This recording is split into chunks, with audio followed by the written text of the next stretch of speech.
Doncs amb l'ordenació diaconal hem estat consagrats a Jesucrist de manera definitiva i fem present el seu servei que es va baixar per donar la seva vida per nosaltres, i això és el do més gran que ens ha donat i que volem viure, i per això demanem la pregària de tota l'Església per viure-ho així. El dia de l'ordenació es va viure tant per part dels preveres com dels ordenants, com de tots els fidels que hi assistien, doncs una alegria molt gran, una alegria de l'Esperit Sant. Es notava a tota la celebració la presència del Senyor en els moments de silenci, i després inclús tothom deia quina alegria, quina joia que s'ha viscut en aquesta celebració.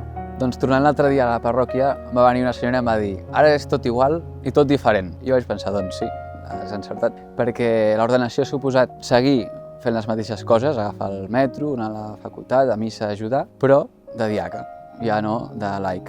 I aleshores per mi l'ordenació està suposant fer les coses més amb Crist, des de Crist i pels altres. Quan vam sortir de la celebració hi havia molta gent i molt contenta, que això avui en dia costa veure perquè veiem molta gent però a vegades no contenta. I va ser una experiència molt maca poder veure tanta gent tan contenta i molt coneguda entre ella i per nosaltres. Doncs per mi l'ordenació diaconal sí que va ser un moment de molta alegria, de molta joia i sobretot una experiència d'església, no? Veure que realment estàvem sostinguts, que no estem sols en aquesta missió, sinó que hi ha molta gent pregant i recolzant-nos en el ministeri. I el dia a dia, portem pocs dies, però sí que el dia a dia de la parròquia un veu que les tasques que ja fèiem, les fas des del Crist, des del Crist en la seva qualitat de servidor, i això és molt maco, perquè també et permet viure aquesta dimensió diaconal amb profunditat i molta alegria i molta pau. Sobretot jo destacaria això. Doncs per mi l'ordenació diaconal ha suposat una alegria immensa perquè el do que el Senyor ens faci seus, consagrant-nos, és un do, un regal que no mereixem i t'omple de ganes de servir l'Església, de servir el Senyor en tot el que ens demanin. Veure també com el bisbe ens imposava les mans i com feia la pregària d'ordenació i pensar que el Senyor m'estava regalant aquest do del diaconat, a mi em va tocar el cor perquè penso que no ho mereixo i que el Senyor vol fer la seva obra en mi. Per mi l'ordenació diaconal ha suposat una consagració total al Senyor. Llavors, tota la meva vida ara passa a ser del Senyor. Abans, en certa manera, ja ho era, però ara sacramentalment. Totes les meves aficions, els meus projectes, les meves il·lusions, també les meves dificultats, ara no només són meves, sinó que també són del Senyor. Doncs un moment molt maco de la celebració de l'ordenació diaconal va ser tot just a l'acabar, en què vaig poder beneir en el nom del Senyor, vaig poder invocar la bondat del Senyor sobre els altres i de fet em vaig passar l'estona beneint a la gent. L'ordenació per mi ha sigut un regal immerescut de Déu, un regal en el sentit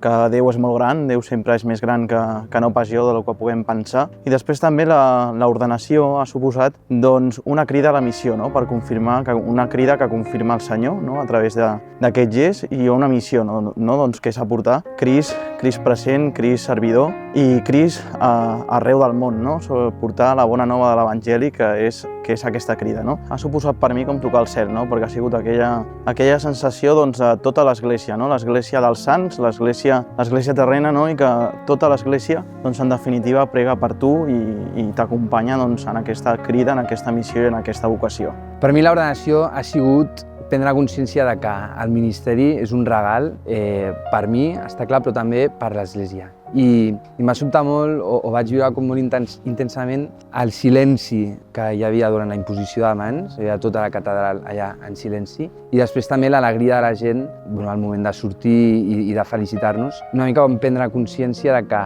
aquesta alegria és perquè saben i veuen i tenen com molt clar que això també és seu, I per mi això va ser el principal, i després també aquesta consciència de ser instrument de Déu, que Déu es fa present a través de la pròpia pobresa, i això va ser per mi. Per mi l'ordenació, sobretot a la prèvia, va ser entrar en consciència, va significar entrar en consciència de la lògica de Déu, que és diferent a la humana, perquè si no, en quin moment escull a mi per ser prevera, ara som diaques, doncs no ho entenc, Senyor, per què m'has elegit a mi? I durant la cerimònia, sobretot durant la imposició de mans del bisbe, vaig d'alguna manera experimentar el do gratuït de Déu, que ens escull, nosaltres no entenem per què, i és un regal per nosaltres i per tota l'Església. Almenys això és el que jo li dic a la gent quan em felicita, no? Jo també els felicito amb ells. I després, ara a posteriori, aquests primers dies, agrair-li a Déu i demanar-li ajuda, perquè m'ha de donar el que em demana fer.